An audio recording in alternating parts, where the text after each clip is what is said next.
4年ぶりのカムバックとなったビッグバンがとんでもない記録を残しています。深夜0時のリリースとなったスティルライフはメロンにたった1時間で侵入し、いきなり26位発進。深夜は直近24時間の利用者数で順位が決まるメロンですが、深夜にもかかわらず1時間で14万以上のリスナー数を獲得しました。トップ100に変わる午前8時、メロンで1位を達成し、その1時間後にはフロでも1位を達成。メロントップ100での1位は史上11組目の快挙でした。ルール上、5日午後1時にようやくチャートインできたジニーやバグスでも1位発進となり、ジニーでは午後2時から天井キックを達成しています。天井キックは利用者があまりにも多い時にしか達成できません。それではここからは順位ではなくユニークリスナー数に焦点を絞ってお話しします。そもそもユニークリスナー数とはその楽曲を聴いた純粋な人数を表す言葉です。例えば24時間のユニークリスナー数が50万人だった場合、50万人が少なくとも1回以上その楽曲を聴いたことになります。それではスティルライフはどうだったのでしょうか。リリース24時間のユニークリスナー数は90万9666人となり、メロンのシステムがトップ100に変わって以降歴代最多となりました。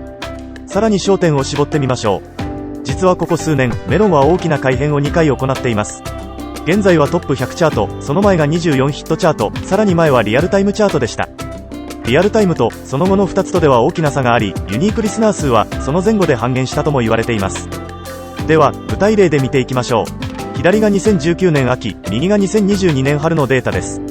改編前、メロン日間チャートのトップ10に入るためにはだいたい40万を超えるユニークリスナー数が必要でした。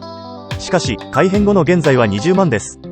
2019年春の例と比較してみても同じです。このようにシステムの改変によってメロンにおけるユニークリスナーは半減したのです。話は変わりますが、システム改変前リリース24時間でのユニークリスナー数の歴代最多は IU のピッピで146万人余り、2位はレオンで140万でした。では今回のビッグバンの記録に戻りましょう。システムが変わりユニークリスナー数が半減したにもかかわらず90万のリスナー数を獲得したのです。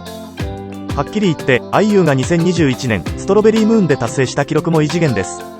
改編前に換算すれば倍の142万人、自身が達成した歴代の記録にあと一歩という数字です。今回ビッグバンはその IU の記録を大きく上回り、改編前に換算すれば180万人という天文学的な数字を記録しています。回りめく K-POP の中で4年という非常に長い空白期がありながら異次元の結果を残しているビッグバン、本当に一体何者なのでしょう。